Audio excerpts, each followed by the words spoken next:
One of the biggest stars to come out of Pride's early shows was a former pro wrestler named Kazushi Sakuraba. His combination of personality, strong technical grappling ability, and unorthodox striking made him a star. But it was his systematic dismantling of 4 members of the legendary Gracie family that thrust Sakuraba into superstardom in Japan and made him a worldwide fan favorite, plus garnered him the nickname the Gracie Hunter.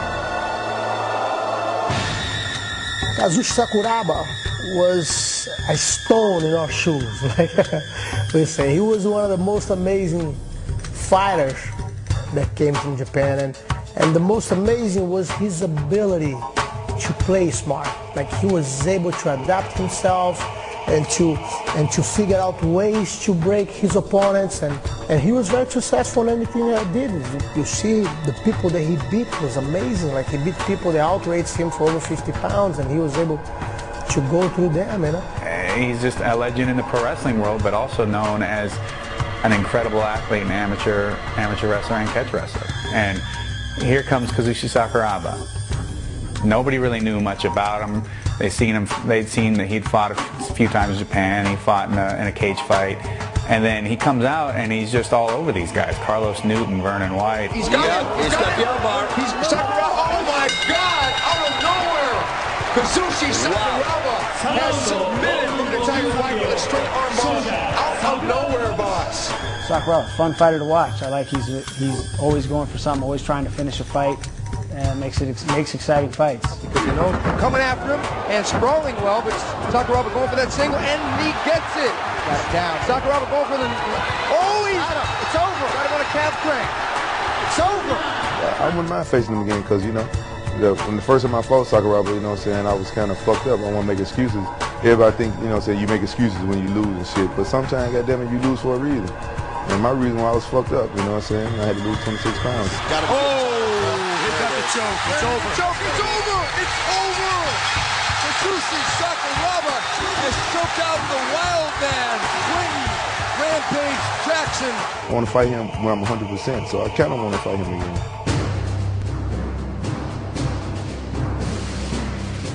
And along his way was a few good guys from my family, like Royce, Hoyler, me, Ryan, you know. And it was amazing that he was able to pass through every single one of us. That was fantastic, you know, that was electrifying, you know, not for the Gracie family, but for the rest of the world in Japan it was, you know. I mean, you had the greatest name in submission fighting, you know, versus this unknown Japanese kid, and he came to fight, and he did, you know, and the Gracies all fought, but a couple of them just couldn't keep up with this kid. And watching and being there when Sakuraba would fight a Gracie, and watching what happens to the crowd when their hometown hero, the local favorite, beats a guy that's supposedly supposed to be this with his great last name, his great name. All of a sudden he wins, and it's incredible. It's this huge upset. Bam, takes the first one right out. It wasn't even competition. Oh no! This is not good for Hoyler. The referee is waiting to fight off. The referee has stopped the fight. Even though Hoyler didn't tap, that was by far the best submission. Just the way that Sakuraba was able to submit a Gracie, a great Gracie in submission, a Gracie that is probably one of the best Gracies in my mind in the pure jiu-jitsu game. He went after it, took it to him, and beat him in his own game, and got the ref to stop the fight. The Sakuraba-Gracie rivalry is bigger than mixed martial arts. It goes back before mixed martial arts, when Kimura went to Brazil and fought Helio Gracie. And so there's been a Japan-Gracie rivalry going on since before Pride was around, and since before the Gracies that are currently fighting in Pride were born. So when Sakuraba fought several of the Gracies, that was a continuation of things that had already been going on. And actually, you know, that it's not just a Sakuraba-Gracie rivalry, but it's a Japan-Gracie or Japan-Brazil rivalry that was started really by Helio Gracie back with Kimura. It became a rivalry because stylistically it was a great matchup. And Sakuraba had great cardio. He had a great style of stop jiu-jitsu, like I said, but he also had the ability to stay calm during a fight, because he kind of knew how the pace of the fight was going to go. That rivalry really happened just because stylistically he could beat those guys, and he went through and he really went on tear and ran through all of them. High-end Gracie gets in there. He starts spanking him in the middle of the match. Spanking him. Unbelievable. Every fight, this guy has a trick. It's like, hey, I'm just having a good time out here, and you guys are along for the ride. I think one of the most important Pride fights that upped the ante, you know, took it to the next level, was Sakuraba versus Royce Gracie. You know, that made it an outstanding promotion. You know, made it the #1 promotion in the world when that fight took place. Because those two guys fought for over an hour, you know, and the fans were in it the whole time. Now down they go, and he's going to the knee bar. Oh, he missed it. He missed it.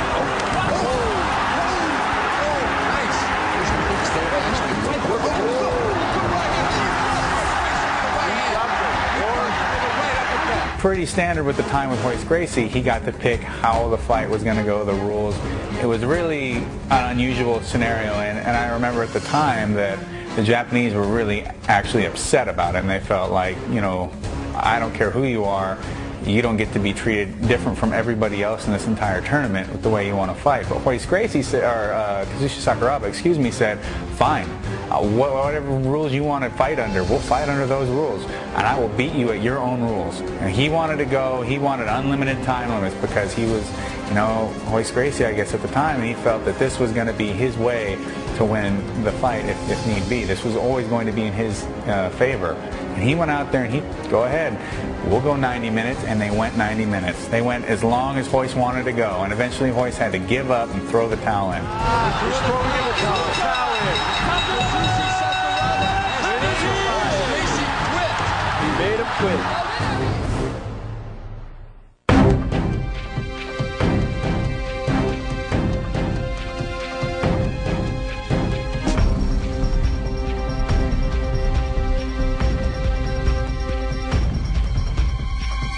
I think from all the Gracies, I was the one who actually had the best fight against him. Sakuraba ends up shooting. Oh, nice spin around. Takedown by Sakuraba. Sakuraba chopping away. Oh, cartwheel! Almost takes the leg. Hands are pushed up. Oh my God. I was able to actually be winning the fight all the way to those last 17 seconds that he was able to surprise me with an arm lock. Oh! What a great move by Sakuraba. He's getting into side control. And it's funny because I remember I had my arm caught and I knew that I couldn't relieve the weight out of his back. But a friend of mine that was on the sidelines, he screamed to me, "Get your hooks in." And instinctively, I didn't think, I just went for the hooks. That's when he stood up and was able to dislocate my arm, you know? Like a lot of people ask me why I did not tap. Like I had my arm out and he was still squeezing and I'm looking and trying when the ref came. Because Sakuraba called the ref and probably talking Japanese that my arm was broken. And the ref looked at me and said, no problem. It happens all the time. This happens, it's gonna go back by itself, just leave it. You know? And I remember looking and seeing my elbow all the way up to here. And I could hear all the ligaments going, and I saw my elbow popping out. And I remember, like, clear like today, like, not even for 1 second, I thought about giving up. But it was an unbelievable move, and I was very glad that if that happened to me, it was with someone with such a valor like him, you know. It made me admire him more than I already did before. Many people make excuses when they lose. I have only one. He was better than me tonight. I wish him all the best. Sakuraba doesn't know, but he actually gave me the biggest victory I could ever had in my lifetime. So even though he walked out the winner, I was the one who really won that fight.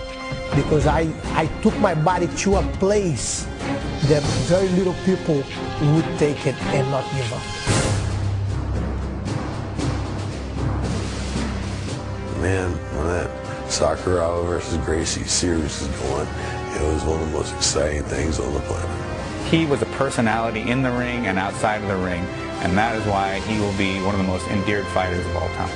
Sakuraba having success against the Gracie family was huge in Japan, and it brought a lot of Japanese fans to Pride to see that continue. And you know, the Gracie family is so deep and so respected in mixed martial arts that you know, everybody wanted to continue to see that rivalry go.